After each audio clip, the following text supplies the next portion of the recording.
Hello students, so okay, this time we have a very important topic, that is chemical formula, and this topic is in class 9th as well as class 11th, okay, also in whole part of chemistry.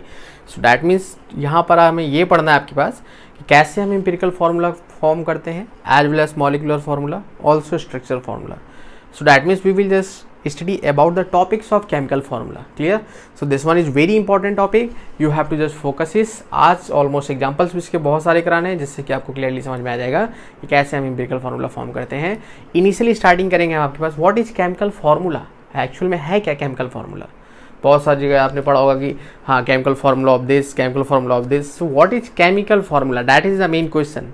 Okay, so that means आपके पास यहाँ पर simple सा reason हो जाएगा. What shorthand notation of a compound is called chemical formula.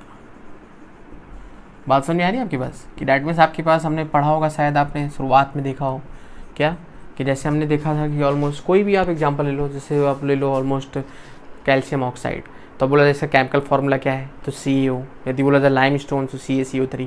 तो overall होता क्या था हमारे पास कि जैसे इनिशियली जो लिखा जाता था सिर्फ कंपाउंड का नाम लिखा जाता था कि जैसे लिख दिया गया calcium carbonate.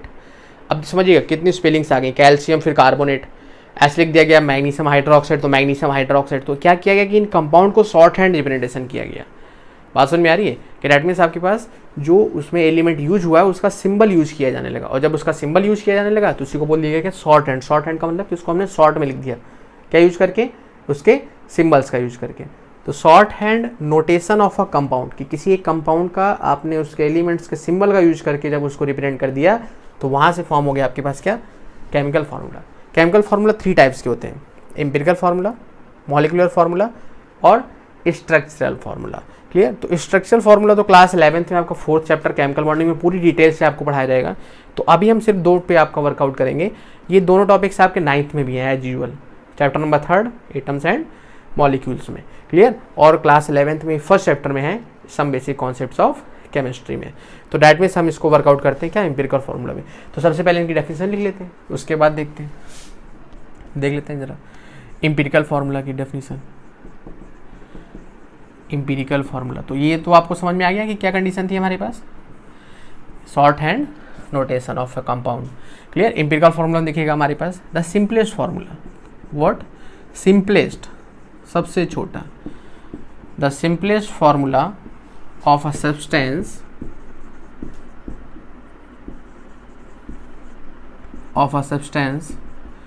which gives relative number of atoms of each element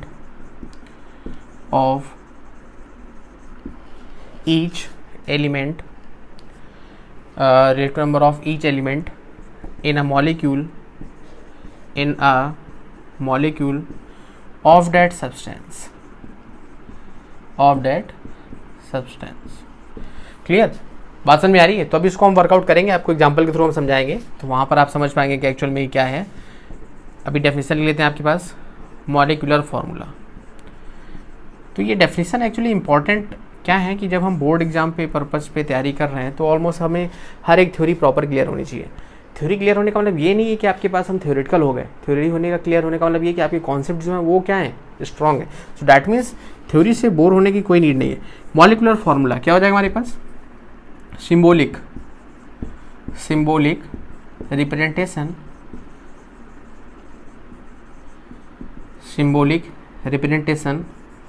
of a molecule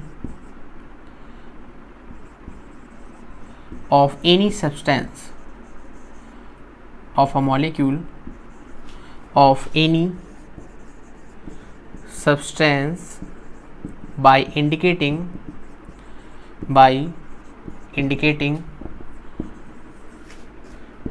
actual number of atoms present in it. Clear. तो मतलब ये आपके पास उसको इंडिकेट करता है किसको, तो टोटल नंबर ऑफ एटम्स हमारे पास एक्चुअल में उसमें क्या होते हैं, प्रेजेंट होते हैं। तो इसका एक छोटा सा एग्जांपल लेते हैं। जैसे सपोज करिए आपसे बोल दिया जाए हमारे पास क्या, हमने बोल दिया C6H6, तो अब ये आपको पता होगा बेंजीन है, क्लियर। यदि नहीं पता तो आप देख लो इसको, ये C6H6 क्या है, बेंजीन है ना, एक ऑर्गेनिक कंपाउंड। तो इस C6H6 ये आपके पास है मॉलिक्यूलर फार्मूला। कौन सा फार्मूला है आपके पास, मॉलिक्यूलर फार्मूला। यदि इसी का एम्पिरिकल फार्मूला लिखना चाहो तो एम्पिरिकल फार्मूला क्या होता है, ध्यान समझिएगा, सिंपलेस्ट फार्मूला है ना, कि मतलब आपके पास वो सिंपलेस्ट फार्मूला है हमारे पास किसका, किसी भी सब्सटेंस का। तो सिंपलेस्ट का मतलब यदि इसका सिंपलेस्ट आप रेशियो निकालोगे एटम्स का, तो देखो इसमें भी 6 है, इसमें भी 6 है ना, तो डैट मीन्स 6:6 कितना आ जाएगा, 1 आ जाएगा। तो डैट मीन्स आपके पास यदि हम यहाँ पर लिख दें CH, तो CH का मतलब क्या है, C1H1, ये इसका क्या हो जाएगा, एम्पिरिकल फार्मूला। बात समझ में आ रही है, अभी भी नहीं समझ में आ रही तो देख लो जरा। जैसे लिखा हुआ हमारे पास BH3, या आप ऐसे देख लो B2H6, ये हमारे पास क्या है, डाइबोरेन, एक ऑर्गेनिक कंपाउंड आपका, तो इनऑर्गेनिक। तो अब इसमें देखिएगा हमारे पास क्या कंडीशन हो गई कि ये जो आपके पास B2H6 लिखा हुआ है, लॉजिक समझ में आ रहा है हमारे पास। तो यहाँ पर आप यदि इसका देखना चाहो रेशियो, सिंपलेस्ट रेशियो, तो सिंपलेस्ट रेशियो क्या हो जाएगा, 1:3, मतलब आपके पास हम इसको क्या लिख सकते हैं आपके पास BH3। तो ये जो आपका लिखा हुआ है, जो एक्चुअल नंबर ऑफ एटम्स आपके पास प्रेजेंट करता है, क्या, एक्चुअल नंबर ऑफ एटम्स, तो वो हमारे पास होता है उसका मॉलिक्यूलर फार्मूला। और जो आपके पास सिंपलेस्ट रेशियो कंटेन करता है वो होता है क्या, एम्पिरिकल फार्मूला। बात समझ में आ रही है आपके पास। इसके बहुत सारे क्वेश्चंस करेंगे तो वहाँ पर आपको क्लियरली समझ में आएगा कि एक्चुअल में ये है क्या। तो अभी आपको ये समझना है कि यदि एक्चुअल नंबर ऑफ एटम्स हैं तो वो क्या हो जाएगा हमारे पास, क्या, मॉलिक्यूलर फार्मूला। और यदि उसका रेशियो निकाल दिया, सिंपलेस्ट रेशियो, जहाँ के बाद वो आपका डिवाइड ना हो, तो वो क्या हो जाएगा उसका, यस ओके, हो जाएगा उसका एम्पिरिकल फार्मूला। लॉजिक समझ में आ रहा है हमारे पास। इसका एक छोटा सा क्वेश्चन हमारे पास आता है, यदि आपने पढ़ा हो डायमंड है ना, तो डायमंड में क्या होता है हमारे पास, ये तो पढ़ा हुआ है हमने कि डायमंड क्या होता है, कार्बन का एलोट्रॉप। एलोट्रॉप का मतलब कि पूरा का पूरा जो डायमंड होता है वो किससे बना होता है, कार्बन से, प्योर कार्बन से आपके पास। तो डायमंड का यदि हम बोले कि स्ट्रक्चर क्या होता है, तो आपने पढ़ा हुआ है 3D स्ट्रक्चर होता है, कार्बन एक दूसरे से कंबाइन होकर के बड़ा मॉलिक्यूल फॉर्म करते हैं। तो इसका मॉलिक्यूलर फार्मूला क्या हो जाएगा और इसका एम्पिरिकल फार्मूला क्या हो जाएगा, ये काफ़ी इंपॉर्टेंट क्वेश्चन है, क्लियर। तो डायमंड क्या होता है, कार्बन जो है वो बहुत सारी टाइम्स अटैच रहता है, उसमें कोई लिमिट नहीं कि भाई इतने कार्बन हमारे पास अटैच रहते हैं। दैट इज़ द रीजन कि वहाँ पर क्या हो जाएगा, CN। और यदि बोला जाए एम्पिरिकल फार्मूला तो सिंपलेस्ट रेशियो, सिंपलेस्ट रेशियो का मतलब एक कार्बन। लॉजिक समझ में आ रहा है। तो इसका एम्पिरिकल फार्मूला क्या है, सिंगल कार्बन। और यदि हमारे पास बोला जाए इसका मॉलिक्यूलर फार्मूला क्या है, तो CN। CN का मतलब कि n टाइम्स आपके पास कार्बन इसमें क्या हुआ है, अटैच हुआ है, क्लियर। बात समझ में आ रही है। तो यहाँ से ये चीज़ समझ में आ गई। रिलेटिव का मतलब यही है कि आपस में इनका सिंपलेस्ट रेशियो जो है वही रिलेटिव है, क्लियर। ईच एलिमेंट जो भी हमारे पास होते हैं वही उसका एम्पिरिकल फार्मूला। और टोटल नंबर ऑफ जो आपके पास एटम्स होते हैं जो एक्चुअल प्रेजेंट होते हैं उसमें वो होता है उसका molecular formula, clear. Note down कर लीजिएगा, इसका रिलेशन नोट डाउन करते हैं। ओके, देखिएगा जरा यहाँ पर। अब हमारे पास आते हैं relation between empirical formula and molecular formula. तो रिलेशन बहुत सिंपल सा है हमारे पास कि ये चीज़ तो आपको समझ में आ गई कि बड़ा कौन है, बड़ा कौन है, मॉलिक्यूलर फार्मूला। ज़्यादा नंबर ऑफ एटम्स किस में होते हैं, मॉलिक्यूलर फार्मूला में। और आपको होल एन का मतलब भी समझ में आ गया। होल एन का मतलब ये कि सपोज करो होल ट्वाइस हो गया तो मतलब पूरे एटम्स का डबल हो जाएगा, होल थ्राइस हो गया तो मतलब पूरे एटम्स का 3 टाइम्स हो जाएगा, क्लियर। तो मतलब आप यहाँ पे यदि रिलेशन लिखना चाहो है ना, तो क्या रिलेशन होता है हमारे पास, जो मॉलिक्यूलर फार्मूला होता है, शॉर्ट में लिख रहे हैं मॉलिक्यूलर फार्मूला, वो क्या होता है, एम्पिरिकल फार्मूला का होल n, क्लियर। यहाँ पर n की वैल्यू हम कैसे निकालते हैं, n की वैल्यू निकालते हैं molecular formula upon empirical formula. बात समझ में आ रही है कि molecular formula upon empirical formula यदि आप कर दोगे तो मॉलिक्यूलर फार्मूला मास कर दो आप और एम्पिरिकल फार्मूला मास, तो वहाँ से आपके पास निकल के आ जाएगा क्या, n की वैल्यू। लॉजिक समझ में आ रहा है हमारे पास। कहने का मतलब कि सपोज करो यदि आपके पास एम्पिरिकल फार्मूला कितना आ गया, एम्पिरिकल फार्मूला आपके पास आ गया ऑलमोस्ट, आप समझ लो यहाँ से आपके पास कैलकुलेट कर सकते हैं उसको, ठीक है। तो एम्पिरिकल फार्मूला सपोज करिए हमारे पास आ गया CH है ना, और n की वैल्यू दी गई हमारे पास 2, ये तो कंडीशन हो गई। तो इसका मॉलिक्यूलर फार्मूला क्या हो जाएगा, CH का होल ट्वाइस, मतलब क्या हो जाएगा C2H2। बात समझ में आ रही है। तो इसके हम और भी क्वेश्चंस करेंगे आपके पास, तो यहाँ से क्लियर होगा। क्वेश्चंस पे आ जाते हैं इसके। पहला क्वेश्चन देखिएगा हमारे पास क्या लिखा हुआ है। तो इस केस में क्या होता है कि कंपोजिशन आपको दिया हो गया होता है और उस कंपोजिशन से आपको फॉर्मूले फॉर्म करने होते हैं। तो पहला क्वेश्चन देख लेते हैं हमारे पास, a compound contains 75% carbon and 25% hydrogen if molecular mass of compound be 32U, then find its empirical formula and molecular formula। Clear? बात समझ में आ रही है कि एम्पिरिकल फार्मूला भी निकालना है और मॉलिकुलर फार्मूला भी निकालना है। कंडीशंस आपके सामने दी गई हैं। तो इसको करने का एक सिंपल सा तरीका आपके पास, बहुत सिंपल तरीका, जिससे कि आपको क्वेश्चन ये कभी गलत हो ही नहीं सकता। क्या आप यहाँ पर लिख लो एलिमेंट, क्लियर? यहाँ पर आपने लिख लिया एलिमेंट, यहाँ पर आपने लिख दिया क्या, परसेंटेज कंपोजिशन, कितना आपके पास दिया गया है। फिर आप यहाँ लिख लीजिए हमारे पास जो उसका एटॉमिक मास होता है, एटॉमिक मास। फिर यहाँ लिख लीजिए आप एटॉमिक रेशियो,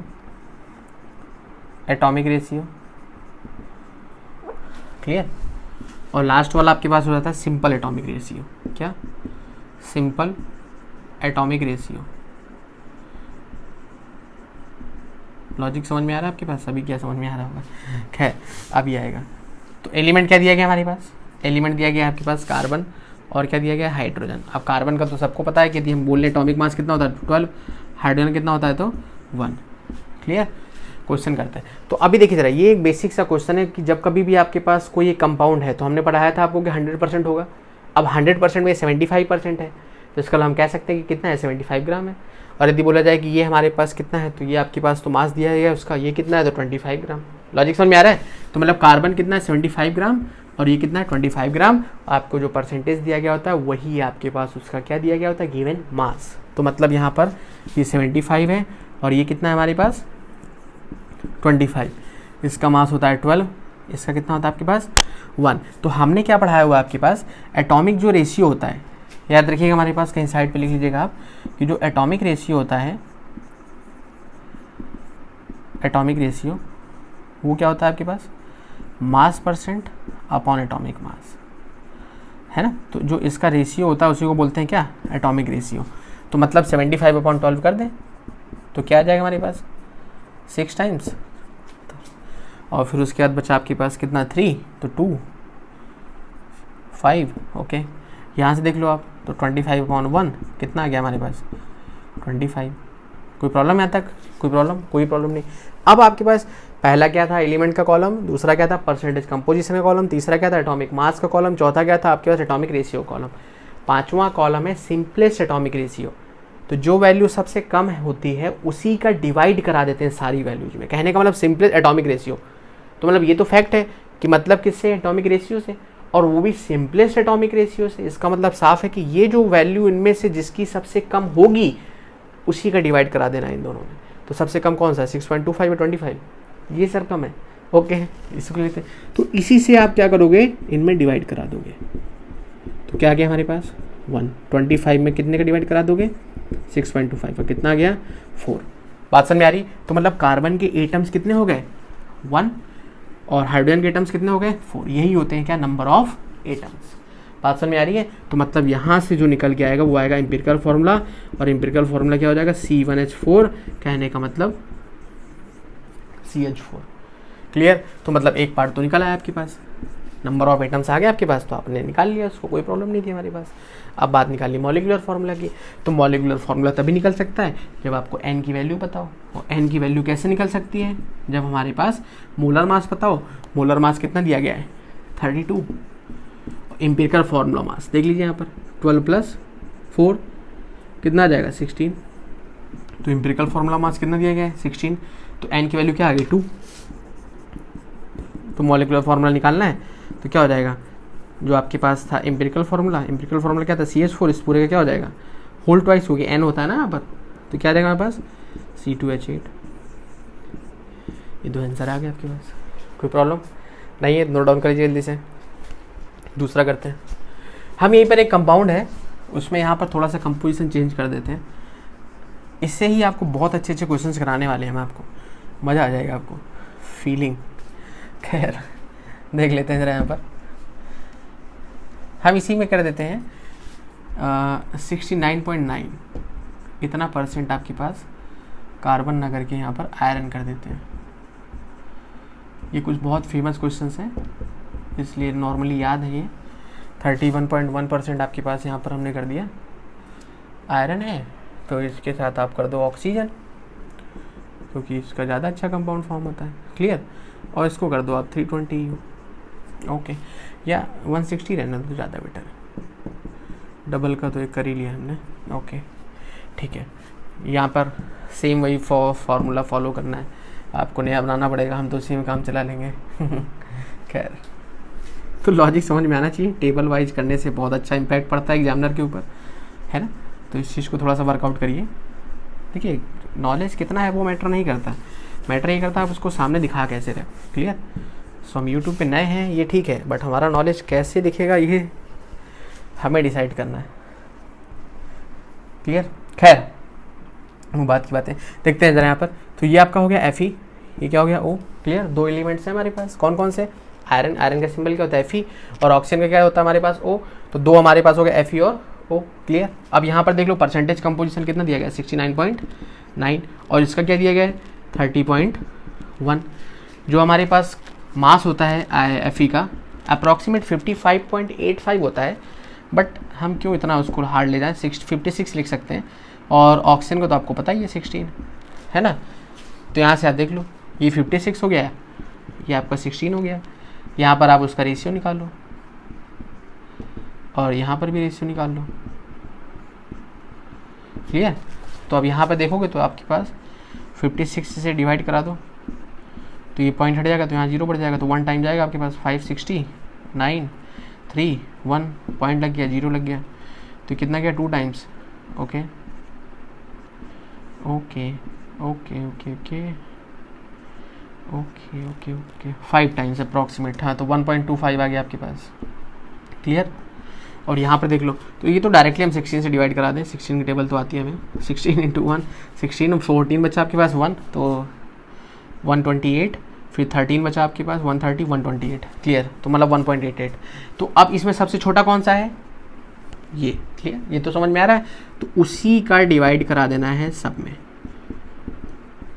तो यहाँ से क्या आ गया 1, और 1.88 में हमने 1.25 का डिवाइड करा दिया, ये कितना आ गया आपके पास, इसको देख लो ज़रा, 125 का डिवाइड 188 में, तो कितना आ गया हमारे पास 1 टाइम्स 125 कितना है हमारे पास 3, और यहाँ से क्या आ गया आपके पास 6 पॉइंट लगा दिया, 0 लगा दिया, कितना टाइम्स गया आपके पास 4 टाइम्स 5 टाइम्स चला जाएगा 625। Okay, approximate 1.5।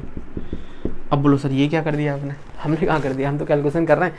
बात समझ में आ रही है? तो हम क्या कर रहे हैं, धीरे धीरे उसका लेवल इंक्रीज करते जाएंगे, आपको समझाते भी जाएंगे सारे कॉन्सेप्ट की कैसा आ जाए हमारे पास, तो हम क्या करते हैं।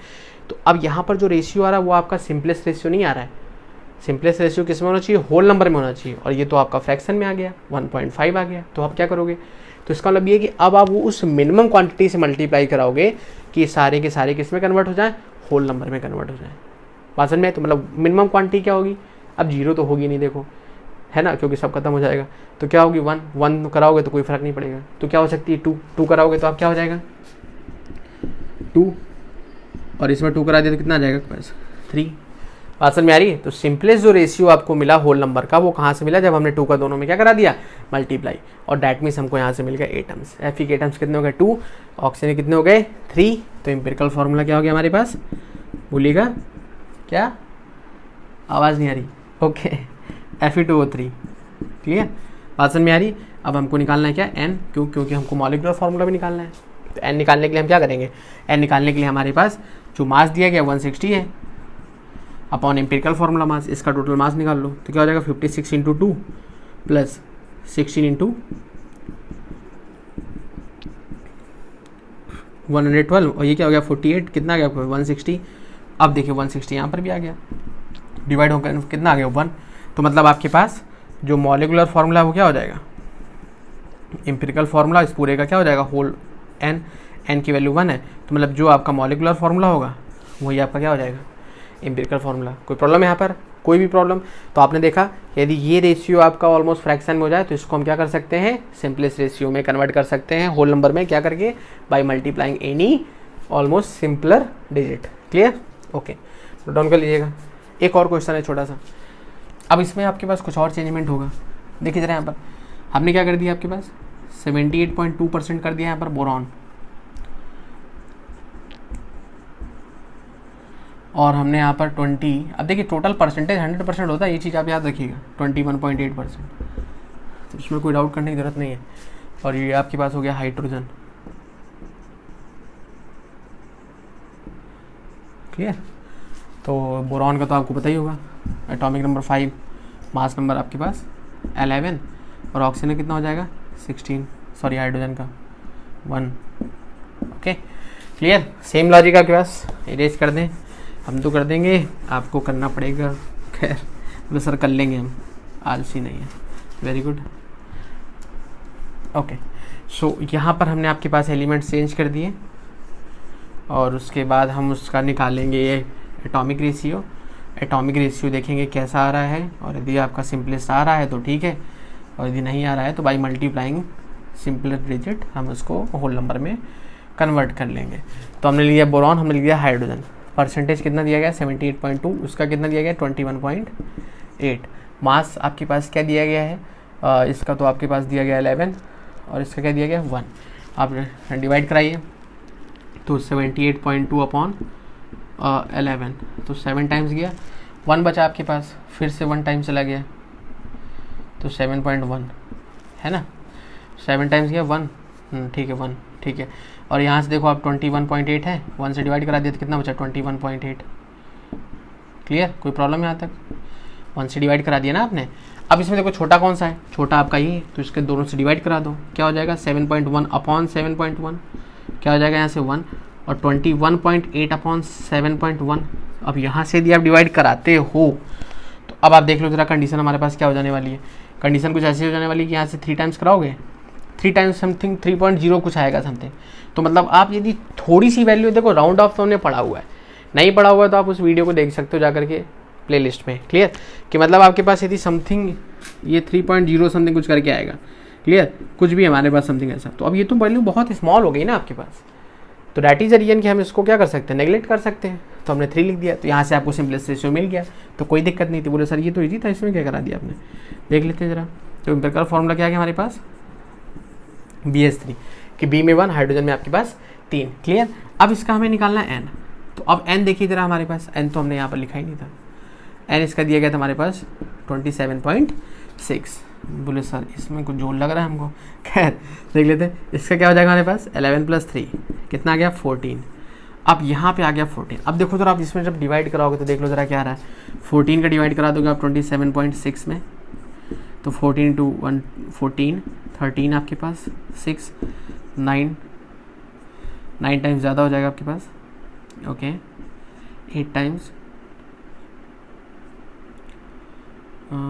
ओके 9 टाइम्स चला जाएगा आपके पास 126, यहाँ से बचा 10 रिमेनिंग, ओके 7 1.97। तो मतलब ये पॉइंट में आ गया। बोलो सर आप क्या करें, तो सेम लॉजिक है ना, राउंड आप क्या कि जब आपके पास 1.97 मतलब क्लोज है किसके 2.00 के, मतलब ये अप्रॉक्सीमेट क्या कर देंगे हम उसको 2 कर देंगे। बात समझ में आ रही? तो हमने यहाँ पर आपको दिखाया फ्रैक्शन में क्या करते हैं, हमने आपको यहाँ पर दिखा दिया फ्रैक्शन में क्या करते हैं। क्लियर? इसका फ्रैक्शन हटाने का कोई लॉजिक नहीं है कि आप इसमें मल्टीप्लाई करने लगो। इसमें ये देखते हैं कि इसके पास का होल नंबर कौन सा है, जो आपके पास इसके पास का होल नंबर होगा वो आपका राइट हो जाएगा। कहने का मतलब कि 20.7.4 होता तो 27 ले लेते हैं। बात समझ में आ रही है? यदि आपके पास ये 27.8 होता तो 28 ले लेंगे। क्लियर? अब आप सोचोगे 27 ले लेते सर, तो आप डिवाइड कराते, जो डिवाइड आता है आपके पास उसको होल नंबर में आप कन्वर्ट करते हैं by multiplying any of the subscript. बात समझ में आ रही है आपके पास? क्लियर है? लॉजिक समझिएगा हमारे पास। तो अब यहाँ से 1.9 से मतलब 2 आ गया, तो इसका मॉलिकुलर फॉर्मूला क्या हो जाएगा, जो BH3 था एम्पिरिकल फॉर्मूला, इसको पूरे का होल ट्वाइस मतलब B2S6। क्लियर? नोट डाउन कर लीजिएगा। अब थोड़ा सा और अच्छे क्वेश्चंस करते हैं, नोट करिएगा। ओके, सो ये दो क्वेश्चंस आपके पास दिए गए हैं, question number 4, question number 5। Clear, यहाँ पर अच्छे अच्छे कॉन्सेप्ट्स यूज हुए हैं, तो उनको हम वर्कआउट करते हैं आपके पास। देखते हैं जरा क्या क्या कंडीशंस दी गई हैं।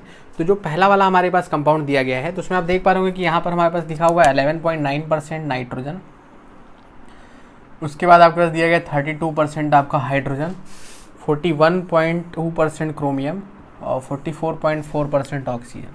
तो मतलब ये तो कंफर्म है आपके पास कि ओवरऑल आपके पास 100% होगा और 4 एलिमेंट्स होंगे आपके पास फॉर्मूले में। क्लियर, सो बिना टाइम वेस्ट किए आपके पास और सिर्फ डिटरमाइन करना है क्या, एम्पिरिकल फार्मूला, क्योंकि मॉलिक्यूलर तो बहुत ईजी हो गया ना। आप एन की वैल्यू निकालो और एम्पिरिकल फार्मूला का होल एन कर दो।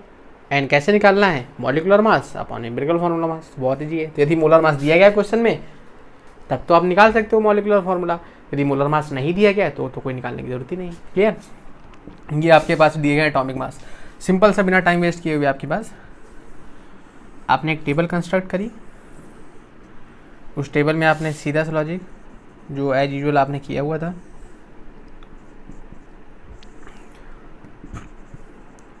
यहाँ पर आपके पास ये एटॉमिक मास है, यहाँ पर आपके पास हो जाएगा क्या, एटॉमिक मास एटॉमिक रेशियो,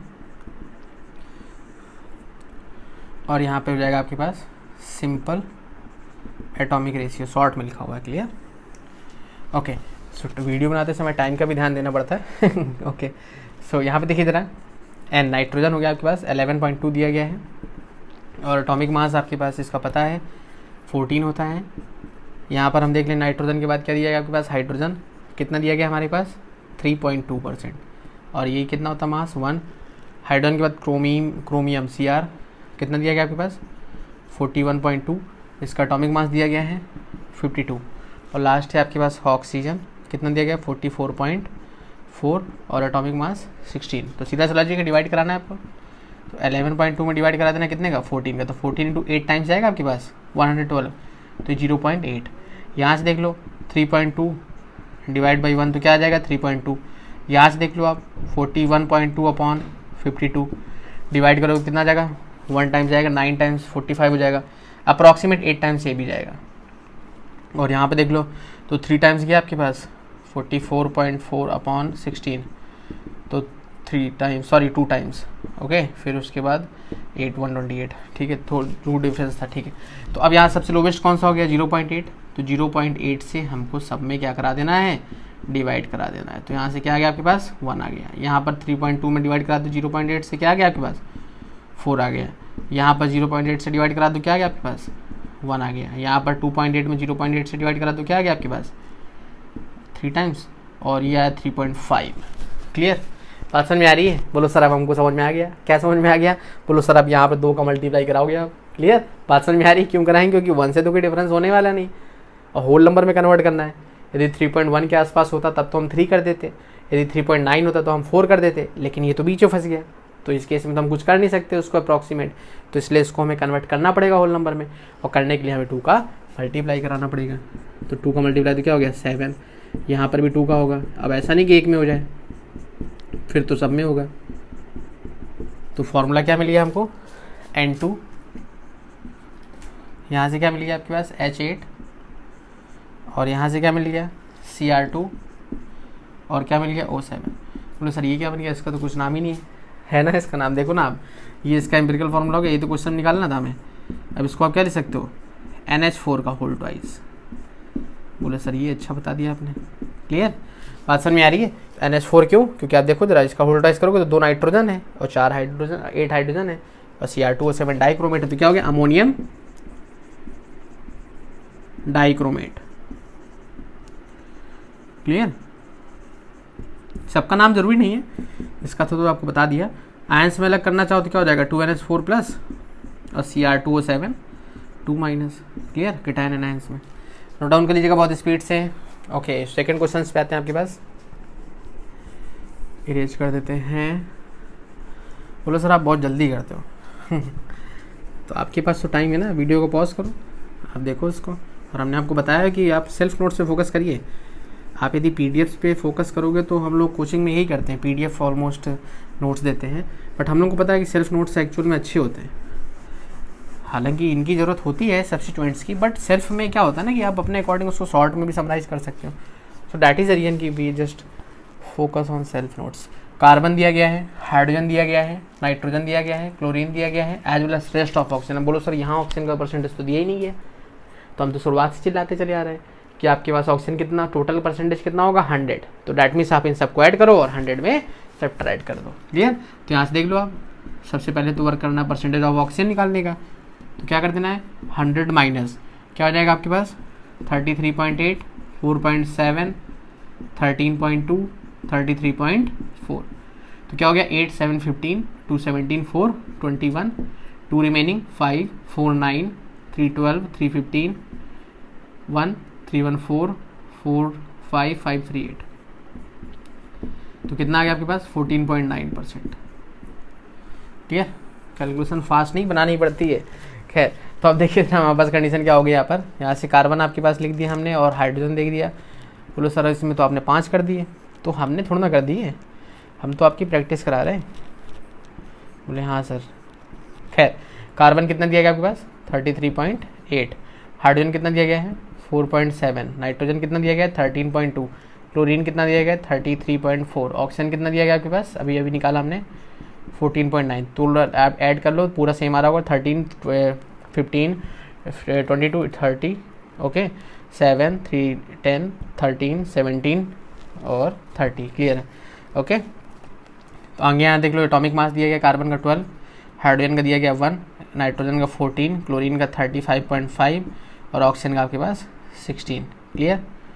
अब आप डिवाइड करा दो 33.8 अपॉन 12, 4.7 अपॉन 1, 13.2 अपॉन 14, फिर आपका 33.4 अपॉन 35.5 और लास्ट आपका 14.9 अपॉन 16। क्लियर? तो ये जब आप डिवाइड कराओगे तो आप देख लो 2 टाइम्स, ओके 2.8 टाइम्स। क्लियर? यहाँ से क्या हो गया 4.7, ये आप देख लो, तो ये अप्रॉक्सीमेट 0.94, यहाँ से देख लो इसको डिवाइड करा लेते हैं आप,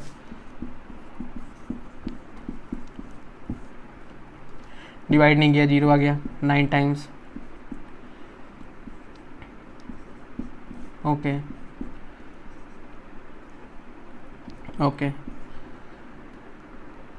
ठीक है 0.94, इसको करा लेते हैं 160, 149.0, 9 टाइम्स 144, 0 के 50, 0 ओके 3 टाइम्स 0.93। क्लियर? अब यहाँ से देख लीजिए ज़रा, सबसे छोटा कौन सा है 0.93, डिवाइड करा दो 2.8 अपॉन 0.93, नियर अबाउट कितना आ जाएगा 3, ऐसे 4.7 अपॉन 0.93, नियर अबाउट कितना आ गया 5, 0.94 upon 0.93, near about 1, 0.94 upon 0.93, same 1, 0.93 upon 0.93, क्या आ गया आपके पास 1। तो इसका फॉर्मूला क्या हो गया हमारे पास C3H5N1NClO। क्लियर? ये हमारे पास, अब इसको मत बोलना सर कुछ लिख के दिखा दो, बात समझ में आ रही है? तो ये था हमारे पास टॉपिक, क्या empirical formula and molecular formula. ऐसे ही ऑलमोस्ट यदि टॉपिक आपको समझ में आया है तो प्रॉपर इसकी स्टडी करते रहिए and always just be motivated and stay focused. Okay.